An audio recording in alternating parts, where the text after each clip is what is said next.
सारंगला ऐश्वर्याचं सत्य कळलं. रणदिवे यांची टीम फोडली, त्यांना लुबाडलं. यावर सारंगचा विश्वास बसतो जेव्हा तो प्रॉपर्टीचे पेपर्स स्वतः वाचतो आणि त्याने ऐश्वर्याचं फोनवरचं म्हणणं ऐकलेलं असतं की लवकरच ती प्रॉपर्टी ऐश्वर्या विकणार आहे.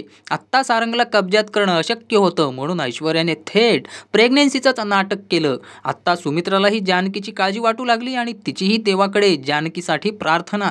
लताबाईंना बंदिस्त केलेल्या ठिकाणाहून ऐश्वर्याने प्लॅनिंग करून खोटा व्हिडिओ बनवला, ज्यामध्ये जानकी लताबाईंना ढकलत आहे असं दाखवण्यात आलं. पोलीस सोबत असल्याने ऋषिकेशला तो व्हिडिओ लपवणं शक्य झालं नाही, पण तरी तो व्हिडिओ खोटा आहे हे दर्शक म्हणून आपल्याला चांगलंच माहीत आहे. पोलीस असल्याने तो व्हिडिओ कोर्टात सादर झाला. जानकीनेही तो व्हिडिओ बघितला. तिला ते सहन झालं नाही. तिच्या मनावर आघात होऊन ती बेशुद्ध झाली.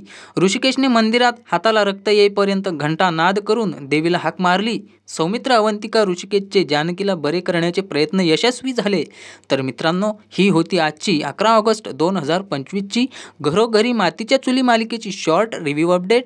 तर मालिकेच्या आजच्या संपूर्ण भागाचे झणझणीत विश्लेषण पाहण्यासाठी चॅनल सबस्क्राईब करा, लाईक शेअर करा, कमेंट करून सांगा सारंगने आज घेतलेली ॲक्शन कशी वाटली आणि भविष्यातही तो असाच कठोर वागेल का?